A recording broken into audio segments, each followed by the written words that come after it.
ভারতে আইটি ইন্ডাস্ট্রির লাস্ট 3 বছরে খুব ইন্টারেস্টিং স্ট্যাটিস্টিক্স আমার সামনে এসছে এবং যেটাতে দেখা যাচ্ছে সেটা হচ্ছে যে রেভিনিউ গ্রোথটা আছে, একটু কমেছে। ইনফোসিসের সবচেয়ে বেশি কমেছে, টিসিএস পিসিএসের মোটামুটি ঠিকই আছে, একটু কমেছে সবারই, কিন্তু ইন্ডাস্ট্রিটা টিকে আছে, সেটা ভালো খবর। কিন্তু হেড কাউন্ট তো সবারই কমেছে। তাহলে ভেবে দেখুন, আপনি টিসিএস ইনফোসিসের যদি ইতিহাস দেখেন, ভারতীয় আইটি 2023 সালে টোটাল হায়ার করেছিল 6 লাখ, 2025 সালে আগের বছর হায়ার করেছিল 1,20,000। কত ছাঁটাই করেছিল সেটাকে আমরা বাদ দিচ্ছি, এবছর এখনও পর্যন্ত 30,000 কোটা পূর্ণ হয়নি। এই স্ট্যাটিস্টিক্স।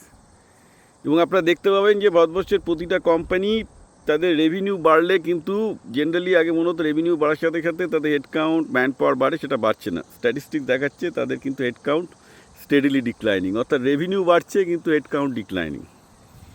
নতুন জব তো পোস্ট নেই। Senior level posting 67% down, junior level posting 35% down, মানে পোস্টিংয়ের কথা আমি বলছি। তারপর তো বাকি তো অ্যাকচুয়াল কী হচ্ছে কেউ জানে না।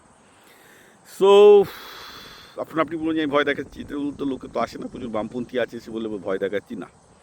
এগুলো ডেটা যে কেউ আপনারা ভ্যালিডেট করে দেখে নিতে পারেন। বলে লোকে তো চাকরি পাচ্ছে, সবই পাচ্ছে, কিন্তু কদিন থাকবে সেটাও একটা খুব চিন্তার ব্যাপার।